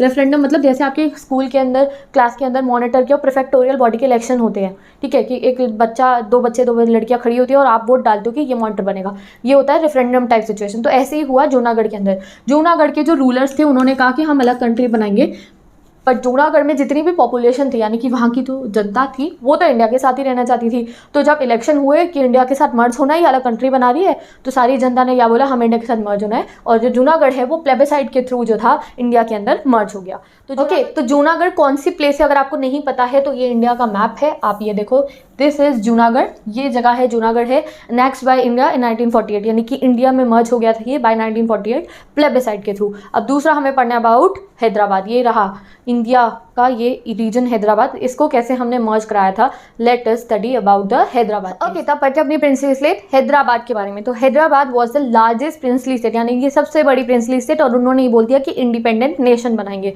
तो आज का जो हैदराबाद है ना, वो पहले ज़माने का हैदराबाद बहुत बड़ा था, जो आज का महाराष्ट्र है, कर्नाटक है, आंध्र प्रदेश, उसके कई हिस्से जो थे वो उस समय के हैदराबाद में आते। जैसे आप देख सकते हो हैदराबाद की टेरिटरी कहाँ तक जा रही है, थोड़ा सा महाराष्ट्र का हिस्सा भी ले रही है, आंध्र प्रदेश का भी, तो आप देख सकते हो बहुत बड़ा एरिया था हैदराबाद के पास, तभी ये द लार्जेस्ट प्रिंसली स्टेट था। अब हैदराबाद के जो रूलर थे उनको एक टाइटल मिला हुआ था Nizam, and he was the richest man of the world, जैसे कि सबसे अमीर आदमी पूरी दुनिया का, इंडिया का नहीं पूरी दुनिया का। तो सोचो कितने अमीर होंगे ये और कितने पावरफुल होंगे, ठीक है। तो निज़ाम ऑफ हैदराबाद ने डिक्लेयर कर दिया कि मैं तो हैदराबाद को एक अलग कंट्री बनाऊंगा। अब क्या होता है आगे, तो निज़ाम ऑफ हैदराबाद जो है स्टैंड स्टिल एग्रीमेंट साइन करते हैं इंडिया के साथ नवंबर 1947 में, यानी कि पहले ये क्या कहते हैं, हमें इंडिपेंडेंस मिलते क्या बोल देते हैं, जब हमें अगस्त में इंडिपेंडेंस मिला, ही सेड दैट वो हैदराबाद को एक अलग नेशन बनाएंगे। फिर सरदार वल्लभ भाई पटेल नेगोशिएशंस करने की कोशिश करते हैं, तो नवंबर 1947 में 1 साल का स्टैंड स्टिल एग्रीमेंट साइन होता है। स्टैंड स्टिल एग्रीमेंट मतलब क्या है कि इंडिया से एजेंट्स जाएंगे हैदराबाद, और हैदराबाद से एजेंट्स आएंगे इंडिया, बातचीत करने के लिए कि भाई नई अलग नेशन मत बनाओ,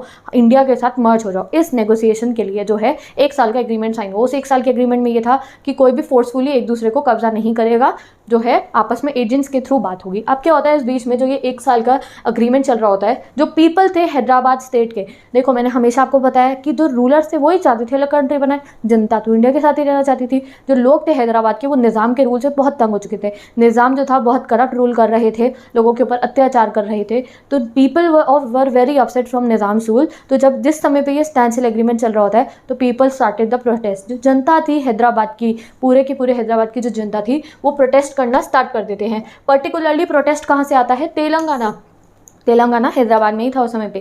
दोस्तों तेलंगाना रीजन की पीजेंट्री थी, यानी कि वहाँ के जो फार्मर्स थे वो बहुत परेशान थे निज़ाम से, निज़ाम उनसे बहुत करप्शन की तरीके से रूल कर रहे थे। तो निज़ाम से परेशान होकर पीजेंट्री क्या करते हैं, प्रोटेस्ट लॉन्च कर देते हैं। तो निज़ाम के रूल से परेशान होकर पीजेंट्स ऑफ तेलंगाना जो है प्रोटेस्ट लॉन्च कर देते हैं, अपना क्या है विद्रोह करना शुरू कर देते हैं। इस प्रोटेस्ट के अंदर जो वुमेन्स थी वो भी शामिल होती हैं, एंड इस प्रोटेस्ट के फोरफ्रंट पे 2 पार्टीज थी। जैसे आपको पता है हमारी जितनी भी non cooperation movement to civil disobedience movement, हर एक मूवमेंट को एक राह दिखाने के लिए महात्मा गांधी जी भी थे और इंडियन नेशनल कांग्रेस भी थी। तो मूवमेंट्स को चलाने के लिए एक पार्टी हमेशा होती है फोरफ्रंट पे। तो इस मूवमेंट के फोरफ्रंट पे कौन सी पार्टीज थी, communist and the Hyderabadi Congress, ठीक है। तो ये याद रखना, ये 2 पार्टी जो थी वो इस मूवमेंट को लीड कर रही थी। एंड जो था मूवमेंट का एपिसेंटर कौन सा था, यानी कि कहाँ पे सबसे ज़्यादा विद्रोह हो रहा था, हैदराबाद जो सिटी जो थी वहाँ पे सबसे ज़्यादा विद्रोह हो रहा था। तो जब ये प्रोटेस्ट स्टार्ट होता है, लोग विद्रोह करना शुरू करते हैं, तो निज़ाम एज अ रिजल्ट क्या करते हैं, अनलीश कर देता है अपनी पैरामिलिट्री फोर्स नोन एज रजाकर्स, यानी कि हर एक निज़ाम राजाओं की अपनी सेना भी तो होती है, तो उनकी सेना थी रजाकर्स नाम से, और बहुत ही ज़्यादा डेंजरस थे ये रजाकर सोल्जर्स। इनकी जो मतलब अत्याचारों की कोई बाउंड नहीं थी, बहुत गलत। ये बच्चों और जो लेडीज़ होती थी उनको भी नहीं छोड़ते थे। उन जैसे कोई सोल्जर है वो कभी भी उन बच्चे और जो वुमेन होती है उनके ऊपर वार नहीं करते, बट ये जो रजाकर्स थे इन्होंने किसी को नहीं छोड़ा। वुमेन्स को रेप करा गया, आप यहाँ देख सकते हो, they murdered, maimed and raped, looted everyone, ठीक है। और पर्सनली इन्होंने सबसे ज़्यादा टारगेट किसको करा था, नॉन मुस्लिम्स को। वुमेन के रेप करे, मारा लोगों को, बहुत ज़्यादा लूटपाट करी। तो फाइनली क्या होता है, इतना दंगा शुरू हो जाता है हैदराबाद के अंदर जब प्रोटेस्ट होता है। रजाकर्स जो थे उन्होंने बहुत गलत तरीके से जो था लोगों को, जो पॉपुलेशन आम जनता, सोल्जर्स नहीं थे वो, उनके ऊपर टारगेट करा, उनके ऊपर हमला करा। तो फाइनली इंडिया की जो गवर्नमेंट है, इन सितंबर 1948 Indian army move into the Hyderabad. हमारे जो आर्मी के सोल्जर्स थे वो हैदराबाद जाते हैं, वहाँ की सिचुएशन संभालते हैं, एंड फाइनली निज़ाम को जो है सरेंडर करना पड़ता है। After few days Nizam surrendered and this led to the occasion of Hyderabad in India. तो जब हमारी आर्मी जाती है, रजाकर्स को हरा देती है, तो निज़ाम अपने आप थोड़े समय बाद सरेंडर कर देते हैं। एंड फाइनली इंडिया के अंदर तो है 1948 के अंदर हैदराबाद जो है इंडिया के अंदर मर्ज हो जाता है। तो इसलिए आज के समय पे हैदराबाद इंडिया का ही पार्ट है। ओके, तो विद दिस आपका हैदराबाद वाला टॉपिक कंप्लीट हो गया है। एंड ये रहे हमारे निज़ाम जी, बाद में फिर इन्होंने भी इंस्ट्रूमेंट ऑफ अकेशन साइन कर दिया होगा और मर्ज हो गए होंगे। तो here is Nizam ji and ये रहे सरदार वल्लभ भाई पटेल जी। ठीक है, अब आता है हमारा नेक्स्ट टॉपिक मणिपुर का। तो मणिपुर के बारे में, ठीक है, तो मणिपुर कौन सा एरिया, ये आप देख सकते हो, इंडिया के इस रीजन को हम मणिपुर रेफर करते हैं। तो मणिपुर के राजा थे राजा बोधि चंद्र। आपकी बुक में फोटो दे रखी है, कार्टून दे रखा है। राजा बोधि चंद्र जी से इंडिपेंडेंस से कुछ दिनों पहले ही सरदार वल्लभ भाई पटेल ने इंस्ट्रूमेंट ऑफ अकेशन पे साइन करवा लिया था by giving him internal autonomy. Cartoon दे रखा है, कार्टून समझा देती हूँ। सरदार वल्लभ भाई पटेल जी क्या कह रहे हैं, हिज हाइनेस आप बैठे रहो, बस एक्सटर्नल अफेयर हमें दे दो, यानी कि बाहर से देशों से जो डील करने, external affair, foreign security policy जो है उस पर हक जो है इंडिया की गवर्नमेंट को दे दो। इंटरनल अफेयर मतलब राज्य के अंदर जो कुछ भी हो रहा है वो काम तो आप ही संभालोगे, हमें बस एक्सटर्नल अफेयर दे दो। और ये जो है ऑटोनॉमी देकर सरदार वल्लभ भाई पटेल जी मणिपुर को इंडिया में मर्ज करवा लेते हैं। तो एक चीज़ अभी आप ध्यान रखना वरना बाद में कंफ्यूज हो गए, इस समय पे मणिपुर जो है इंडिया में मर्ज हो गया था, यानी कि अब मणिपुर ना तो पाकिस्तान के पास जाएगा ना ही अपनी अलग कंट्री बनाएगा, इंडिया का पार्ट बन चुका था बट इंडिया की स्टेट नहीं बना था। ठीक है, अब मणिपुर में क्या होता है, वहाँ के जितने भी लोग होते हैं वो राजा पे प्रेशर डालते हैं। क्या कहते हैं कि भैया इलेक्शंस कंडक्ट कराओ मणिपुर के अंदर और मणिपुर को एक कॉन्स्टिट्यूशनल मोनार्की बना दो। कॉन्स्टिट्यूशनल मोनार्की क्या होती है, एक ऐसी गवर्नमेंट जिसके अंदर जो राजा है वो भी रूल करेगा और गवर्नमेंट भी रूल करेगी। जैसे हमारे यहाँ पे प्रेसिडेंट होते हैं ना, तो प्रेसिडेंट की जगह पे राजा हो जाता है और जो गवर्नमेंट है वो तो होती है। This is a kind of a constitutional monarchy. हम 9th में पढ़ा था, नेपाल में भी एक समय पे कॉन्स्टिट्यूशनल मोनार्की थी। तो जो वहाँ की पब्लिक थी वो राजा पे प्रेशर डालते हैं, इलेक्शन कंडक्ट कराओ, कॉन्स्टिट्यूशनल मोनार्की बना दो कि राजा भी रूल करेगा और वहाँ की अपनी सेपरेट गवर्नमेंट होगी, कहाँ की, मणिपुर के लोगों की। तो वहाँ पे इलेक्शंस होते हैं इन जून 1948 के अंदर इलेक्शंस होते हैं मणिपुर के अंदर। एंड जो है मणिपुर एक कॉन्स्टिट्यूशनल मोनार्की बन जाता है। कॉन्स्टिट्यूशनल मोनार्की मतलब कि मणिपुर के लोगों ने अपनी एक गवर्नमेंट चूज कर लिया, अपना एक रिप्रेजेंटेटिव चूज कर लिया और साथ ही के साथ राजा दोनों मिलकर रूल करने वाले थे अब मणिपुर को। ठीक है, मणिपुर के इलेक्शंस हुए थे, ये पहले ऐसे इलेक्शंस थे जो यूनिवर्सल एडल्ट फ्रेंचाइज के बेस पे हुए थे, यानी कि वो इलेक्शन जिसमें हर एक एडल्ट को राइट टू वोट था despite of caste, colour and gender, यानी कि मेल फीमेल्स भी अलाउड थे और कोई किसी भी कास्ट का हो उसके पास राइट टू वोट था। हर एक इंसान ने जाके इसमें वोट करा और मणिपुर बन गई थी एक कॉन्स्टिट्यूशनल मोनार्की। तो जून 1948 के अंदर पॉपुलर इलेक्शंस होते हैं और मणिपुर बन जाता है कॉन्स्टिट्यूशनल मोनार्की। अब मणिपुर के जो इंटरनल अफेयर्स थे, यानी कि जो मणिपुर के अंदर राज्य में जो कुछ भी होना था वो राजा और जो मणिपुर की गवर्नमेंट इलेक्ट हुई थी, जो लेजिस्लेटिव असेंबली बनी थी मणिपुर की पॉपुलर इलेक्शंस के थ्रू, वो संभालने वाली थी। और जो एक्सटर्नल अफेयर्स थे वो किसने संभाल लेते, इंडिया ने, बिकॉज वो इंस्ट्रूमेंट ऑफ अकेशन पे साइन करके एक्सटर्नल अफेयर्स इंडिया को दे चुके थे। तो अभी मैंने स्टार्टिंग में आपको समझाया ना कि इंस्ट्रूमेंट ऑफ अकेशन साइन करने के बाद मणिपुर जो है इंडिया में मर्ज हो गया था बट इंडिया की स्टेट नहीं बना था। तो आफ्टर द इलेक्शन जब लेजिस्लेटिव असेंबली जो थी वहाँ पे ना बहुत डिस्कशन होने लगते हैं। जितने भी लेजिस्लेटिव असेंबली के कांग्रेस के मेंबर्स थे वो तो चाहते थे कि जो मणिपुर है अपनी इंटरनल ऑटोनॉमी भी, यानी कि अंदर के जो अफेयर्स हैं उन्हें संभालने की पावर भी इंडिया को दे दे, बट बाकी की जितनी भी पार्टीज थी वो ये नहीं चाहती थी। तो फाइनली क्या होता है, इंडिया की गवर्नमेंट जो है प्रेशर करती है महाराजा बोधि चंद्रा के ऊपर एंड उनसे जो है मर्जर एग्रीमेंट साइन करा लेती है इन सितंबर 19 without consulting the legislative assembly. यानी कि ये जो राजा हैं, ये जो गवर्नमेंट पॉपुलरली इलेक्ट हुई थी इलेक्शन के थ्रू, इनसे बिना पूछे जो है इंडिया के साथ मर्जर एग्रीमेंट साइन कर लेते हैं 1949 में। और अब जो ये इंटरनल अफेयर्स जो राजा और कॉन्स्टिट्यूशनल मोनार्की यानी कि जो गवर्नमेंट के पास थे, अब वो भी इंटरनल अफेयर्स इंडिया के पास आ जाते हैं और जो है मणिपुर फाइनली इंडिया की एक स्टेट भी बन जाता है। तो इससे जो लोग हैं उनके मन में बहुत गुस्सा आ जाता है कि भाई लेजिस्लेटिव असेंबली से बिना पूछे राजा ने क्यों साइन करा merger agreement. Instrument of occasion कर दिया, ठीक है कोई बात नहीं, इंटरनल अफेयर्स तो हमारे पास थे, बिना पूछे लेजिस्लेटिव असेंबली से राजा क्या करता है, इंटरनल अफेयर्स भी जो है इंडिया को दे देता है। और इस वजह से मणिपुर के लोगों में रेसेंटमेंट एंड एंगर है एंड बुक में लिखा गया है कि वो अभी भी देखा जाता है। तो ये आप केस समझ गए कि सबसे पहले मणिपुर में क्या हुआ, बोधि चंद्रा से इंस्ट्रूमेंट ऑफ अकेशन साइन करा लिया कि भाई इंटरनल अफेयर राज्य के अंदर के मामले आप संभालना, बाहर के हम संभालेंगे। फिर वहाँ पे कॉन्स्टिट्यूशनल मोनार्की बन जाती है, राजा और वहाँ की गवर्नमेंट जो है मिलकर रूल करेगी। और सितंबर 1949 में हम जो है जो इंटरनल अफेयर्स रूल करने की पावर उनकी गवर्नमेंट और राजा के पास थी वो भी अपने पास ले लेते हैं, इंडिया अपने पास ले लेता है। तो उससे जो पॉपुलरली इलेक्टेड असेंबली है उनसे बिना पूछे काम किया गया होता है, तो वो गुस्सा हो जाते हैं। वहाँ की जो लोकल पीपल है, यूनिवर्सल एडल्ट फ्रेंचाइज के थ्रू असेंबली इलेक्ट हुई थी, तो लोकल पीपल गुस्सा होते हैं, भाई हमसे पूछ के आप इंटरनल अफेयर्स इंडिया को देते, बिना पूछे क्यों दिया। एंड विद दिस हमारा मणिपुर टॉपिक कंप्लीट हो गया है। अब हमारा next topic reorganisation of state, यानी कि अब हमें स्टेट्स को रीऑर्गेनाइज करना था, उनकी जो टेरिटरीज थी उनका डेमार्केशन करना था। देखो हमारे जो ब्रिटिशर्स के टाइम पे बाउंड्रीज कैसे मार्क हो रखी थी, या तो ट्रेड के लेकर यानी कि बिजनेस को लेकर जो था उस हिसाब से जो स्टेट्स थी वो बनी हुई थी, या फिर ब्रिटिशर्स ने अपनी कन्वीनियंस से करी हुई थी। ऐसा नहीं कि एक लैंग्वेज स्पीकिंग एक कल्चर के लोग एक स्टेट में रह रहे हैं, अलग कल्चर अलग लैंग्वेज स्पीकिंग के लोग अलग स्टेट में रह रहे हैं। जैसे आजकल क्या होता है, तमिल स्पीकिंग लोग जो है तमिलनाडु में रह रहे हैं, गुजराती स्पीकिंग पीपल गुजरात में रह रहे हैं। तो ये इतना जो पर्टिकुलर अच्छे तरीके से डिवीजन हो रखा है हर लैंग्वेज हर कल्चर का, वो कैसे हुआ ये हमें इस टॉपिक में पढ़ना है।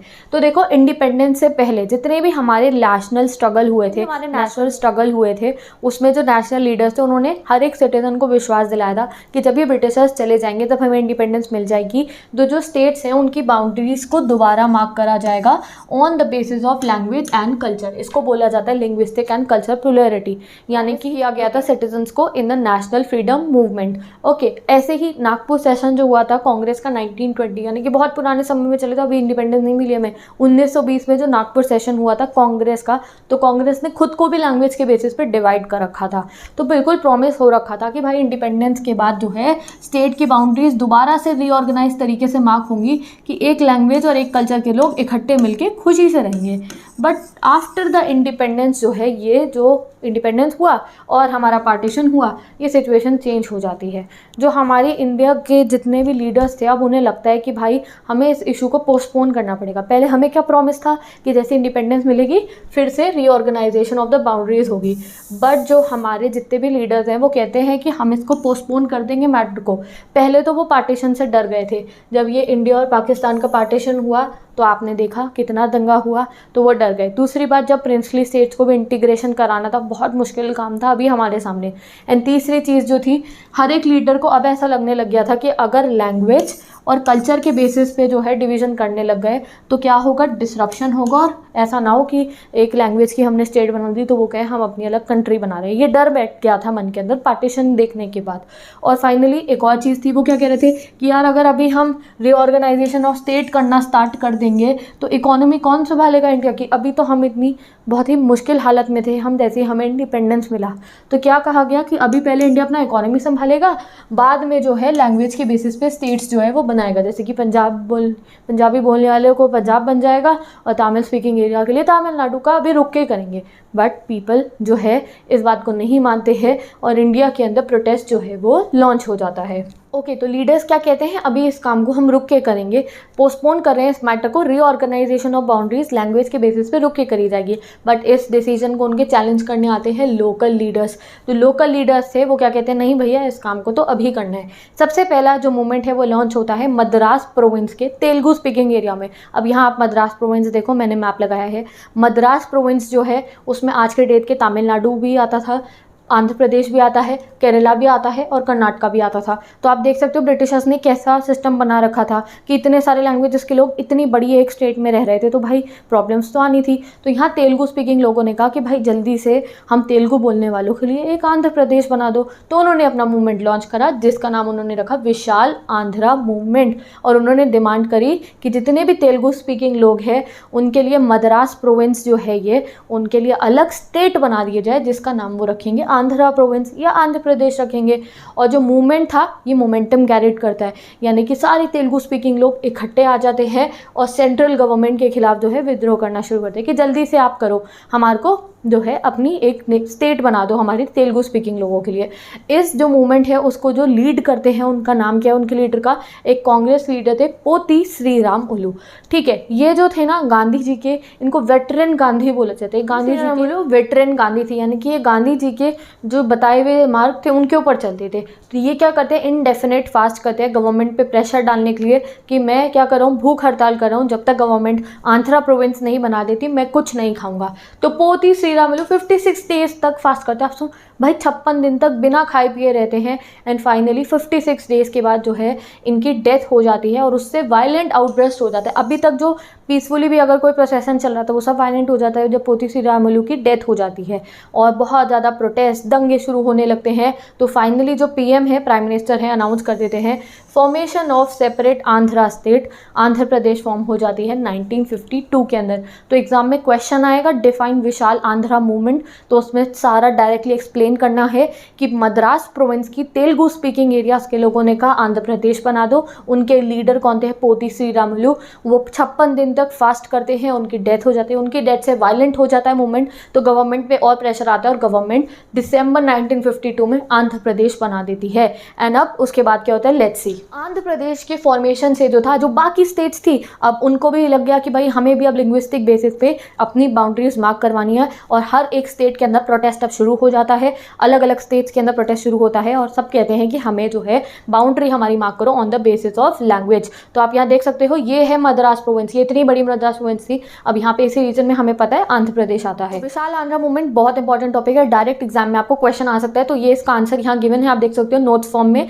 एंड ही इज पोती श्रीरामुलु। इन्होंने जो है 56 डेज का फास्ट करा था और इनकी डेथ हो गई थी उस फास्ट में। उसके बाद जो है फाइनली प्राइम मिनिस्टर जो है दिसंबर 1952 में आंध्र प्रदेश बनाते हैं। और जब आंध्र प्रदेश बन जाते हैं तो बाकी स्टेट्स भी क्या कहती है, हमें भी बना दो। ये आंध्र प्रदेश के प्रोटेस्ट की एक फोटो है। तो भाई अब गवर्नमेंट के ऊपर प्रेशर पड़ रहा था, आंध्र प्रदेश तो बन गई एक स्टेट, बाकी सब स्टेट से प्रेशर पड़ा था कि लैंग्वेज के बेसिस पे जो है आप लोग स्टेट्स बनानी शुरू करो। तो जहां गवर्नमेंट ने बोला था कि अभी हम इसे पोस्टपोन करे हैं, गवर्नमेंट को अर्जेंट नीड पड़ गई कि अब सबसे पहले इस इशू को देखना पड़ेगा। तो फाइनली इंडिया की जो गवर्नमेंट है स्टेट रीऑर्गेनाइजेशन कमीशन बनाती है 1953 के अंदर। ये जो मैटर था ना, redrawing of boundaries on the basis of language and culture, इसके बेसिस पे इसके लिए एक सेपरेट कमेटी बन गई कि ये कुछ मेंबर्स हैं उस कमेटी के, वो देखेंगे कि कौन सा रीजन में कौन सी लैंग्वेज बोली जा रही है और कैसे वहाँ की बाउंड्री मार्क्ड होगी। तो ये कमीशन कब बनी थी? 1953 के अंदर, state reorganisation commission. 1 marker question याद रखना। अब जब ये कमीशन बन जाती है, ये अपनी रिपोर्ट पेश करते हैं and finally state reorganisation act pass होता है 1956 में। कितने साल लगे? 3 साल लगे। उन्होंने बहुत काफ़ी रिसर्च करी होगी। 1956 में एक्ट पास हो जाता है एंड उस एक्ट से क्या होता है, 14 न्यू स्टेट्स बनती है on the basis of different languages and 6 union territories बन जाती हैं। तो यहाँ मैंने लिख दिया है कौन सी 14 न्यू स्टेट्स बनी थी, कौन सी यूनियन टेरिटरीज बनी थी, बुक में मैप गिवन है। सिटीजन्स की विशेष जो है पूरी हो जाती है। कल्चरल और लैंग्वेज प्लूरलिटी, यानी कि कल्चर और लैंग्वेज के बेसिस पे स्टेट्स का डेमार्केशन हो जाता है। अब देखो, पहले ना हमारे रूलर्स, हमारी बुक में आगे बता रखा है, रूलर्स घबरा गए थे पार्टीशन के बाद कि ऐसे लैंग्वेज और अगर कल्चर के बेसिस पे डिवीजन कर दिया स्टेट का, कि ऐसा ना हो कि अब वो लोग अपनी ऑटोनॉमी मांगने लग जाए, वो ये कह दे कि हम अलग देश बना रहे हैं। बट इस चीज़ ने, लैंग्वेज और कल्चर के बेसिस पे स्टेट्स बनाने ने हमें कमज़ोर नहीं करा, इनफैक्ट हमें और ज़्यादा ताकतवर बना दिया था। जितनी भी अब स्टेट्स थी बहुत खुश थे, हारमनी में, यानी कि बहुत पीसफुली जो थी, अब अपने लैंग्वेज के, अपने कल्चर के लोग सब इकट्ठे रहे। तो अभी तक आप देख सकते हो, we all are unity in diversity. तो now you can see that India ने खाली डेमोक्रेसी अडॉप्ट नहीं कर लिया। हमने स्टार्टिंग के 3 चैलेंज में क्या पढ़ा कि डेमोक्रेसी अडॉप्ट करना मतलब ये नहीं कि सिर्फ कॉन्स्टिट्यूशन ना दो, हमने हर एक मुश्किलों का सामना करा। सबसे पहली मुश्किल पार्टीशन को हमने सामना करा। उसके बाद प्रिंसली स्टेट्स को अकेशन करवाया, कैसे भी करके प्रिंसली स्टेट्स को इंडिया में मर्ज करा। एंड फाइनली जो लोग थे उनकी डिमांड्स को पूरा करा गया। जो चाहते थे लैंग्वेज के बेस पे चाहते थे तो लैंग्वेज के बेसिस पे स्टेट बनी, कल्चर के बेस पे चाहते थे तो कल्चर के बेसिस पे स्टेट्स को बनाया गया। तो क्या है डेमोक्रेसी? मतलब क्या हो गया कि हमने सिर्फ डेमोक्रेसी को अडॉप्ट नहीं करा, हमने plurality of ideas and ways of life को अडॉप्ट करा। हमने सबकी सोच, सबके जो विशेष थी उनको फुलफिल करके इंडिया को United India and unity in diversity बनाया। तो विद दिस हमारा चैप्टर ऑलमोस्ट कंप्लीट होने वाला है। आप लोगों को लगता है बुक देख के चैप्टर कंप्लीट, बट नहीं, अभी एक टॉपिक जो ऐड हुआ है सरदार वल्लभ भाई पटेल वो पढ़ना है। और जो बुक में ऑरेंज कलर का बॉक्स दे रखा है फास्ट फॉरवर्ड, उससे नहीं भूलना है किसी भी बच्चे को। तो आप ये देख सकते हो, ये पेपर है, ये मेरी एनसीईआरटी में लगा हुआ है। जो फास्ट फॉरवर्ड है उसको रीड करोगे तो वहाँ पे बताया गया है दैट कौन सी प्रोविंस से अलग अलग स्टेट्स बनी थी। तो यहाँ मैंने बॉक्स लगा दिया, यहाँ पे आप देख सकते हो दैट बॉम्बे, मेघालय, मिजोरम, आंध्र प्रदेश, नागालैंड, ये सब कब बने थे। जैसे मैंने ऐसे अपने पेपर पे इंपॉर्टेंट लिख कर जो है एनसीईआरटी में लगा रखा है, ऐसे आप लोग भी जो है मैंने यहाँ मैप में बॉक्स के अंदर लिख दिया कौन सी स्टेट कब बनी थी फास्ट फॉरवर्ड में से। तो ये आप अपना मेंशन कर लेना। अब आते हैं अपने लास्ट टॉपिक पे जो है सरदार वल्लभ भाई पटेल। ओके, तो अब पढ़ते हैं एडेड टॉपिक सरदार वल्लभ भाई पटेल के बारे में। तो ये है सरदार वल्लभ भाई पटेल जी। एंड स्टैचू ऑफ यूनिटी आपको पता है वो किसकी स्टैचू है, वो सरदार वल्लभ भाई पटेल जी की ही है। तो स्टैचू ऑफ यूनिटी वाले सरदार वल्लभ भाई पटेल जी के बारे में इस टॉपिक में हमें पढ़ना है। तो वल्लभ भाई पटेल जी, पता चल गया है इंडिया में सारी 565 प्रिंसली स्टेट्स को मर्जर किसने कराया था? वल्लभ भाई पटेल जी ने। उस समय पे ये फर्स्ट डेप्यूटी प्राइम मिनिस्टर थे और होम मिनिस्टर भी थे। तो जो पटेल जी थे वो एक ऐसे प्रोमिनेंट लीडर की तरह इमर्ज कब हुए थे? आफ्टर द खेड़ा सत्याग्रह। खेड़ा सत्याग्रह में आपने गांधी जी का नाम बहुत बार सुना होगा कि खेड़ा सत्याग्रह में गांधी जी जो थे फोर फ्रंट पे थे। बट गांधी जी के साथ बाद में जो सरदार वल्लभ भाई पटेल थे, ग्राउंड वर्क सरदार वल्लभ भाई पटेल ने करा था। और जो बारडोली सत्याग्रह हुआ था उसमें भी 1928 में जो है सरदार वल्लभ भाई पटेल उसके बाद से जो है प्रोमिनेंट लीडर की तरह सामने आए थे। तो इन दोनों की डेट एंड इवेंट याद रखना, 1 मार्कर क्वेश्चन। खेदा सत्याग्रह कब हुआ और बारडोली सत्याग्रह कब हुआ। अब इंडिपेंडेंस के टाइम पे सबसे बड़ी प्रॉब्लम क्या आई कि पता नहीं हिंदी में क्या बोले, 565 प्रिंसली स्टेट्स जो हैं उनको हमें इंडिया में मर्ज कराना है। और ये बिगेस्ट चैलेंज जो हमारे सामने था, जो इंडिया की इंटेग्रिटी पे एक मतलब ये था कि भैया क्या होगा इंडिया का, तो उसको सॉल्व करने के लिए आते हैं सरदार वल्लभ भाई पटेल जी। अंडर सच डिफ़िकल्ट टाइम्स, इतने डिफ़िकल्ट टाइम के अंदर पटेल जी ने क्या, ये डॉन्टिंग टास्क बुक में लिखा है। ये क्या है, एडेड टॉपिक है सीबीएसई का, डिस्क्रिप्शन बॉक्स में गिवन है कि सीबीएसई का एडेड टॉपिक है। यही आपको इतनी इन्फॉर्मेशन आपके लिए सफिशिएंट है, ये सीबीएसई ने खुद दी है। तो वल्लभ भाई पटेल जी ने ये टास्क जो था वो किया था of merging 565 princely states with India, तभी इन्हें क्या बोला जाता है, आयरन मैन ऑफ इंडिया। तो अगर आपसे क्वेश्चन आए who is iron man of India, तो टोनी स्टार्क मत लिखना, कौन है, सरदार वल्लभ भाई पटेल जी हमारे कौन है, आयरन मैन ऑफ इंडिया। इन्होंने 565 प्रिंसली स्टेट्स को अपने डिप्लोमेटिक स्किल से, अपने बोलचाल के तरीके से, आप कह सकते हो अपनी नेगोशिएशन से, अपनी फार साइटेडनेस से, अपनी समझदारी से सबको इंडिया में मर्ज कराया था। जैसे आप देख सकते हो में बता रखा है, जो पटेल की अप्रोच थी मर्जर कराने की वो बहुत ज़्यादा क्लियर थी। He was not in favour of giving away any territory. वो उन्हें ये था कि भाई एक एक स्टेट को इंडिया में मर्ज कराना ही कराना है, एक को भी हम नहीं छोड़ेंगे। तो उन्होंने अपने पॉलिटिकल एक्सपीरियंस से, अगर आपको आएगा write a short note on Sardar Vallabh भाई पटेल, तो आपको ये सब पॉइंट्स मेंशन करने होंगे। तो उन्होंने अपने पॉलिटिकल एक्सपीरियंस, अपनी डिप्लोमेटिक पावर्स से और अपनी फोरसाइट में, दूरदर्शी, मतलब कि उन्हें सब समझ आ रहा था कि हाँ ऐसे हम करेंगे तो सब सही हो जाएगा, से उन्होंने जो है 565 स्टेट्स में से बहुत सारी प्रिंसली स्टेट्स को बिफोर इंडिपेंडेंस ही मर्ज करा लिया था। दिक्कत किसके साथ में आती है कि चैलेंजेस जो फेस हुए थे वो हैदराबाद के साथ हुए थे, जूनागढ़ के साथ और कश्मीर के साथ। तो हैदराबाद को कैसे मर्ज कराया हमें पता है, मिलिट्री हमने अपनी छोड़ दी जब रजाकर्स के ऊपर, तो हैदराबाद मर्ज हो गया।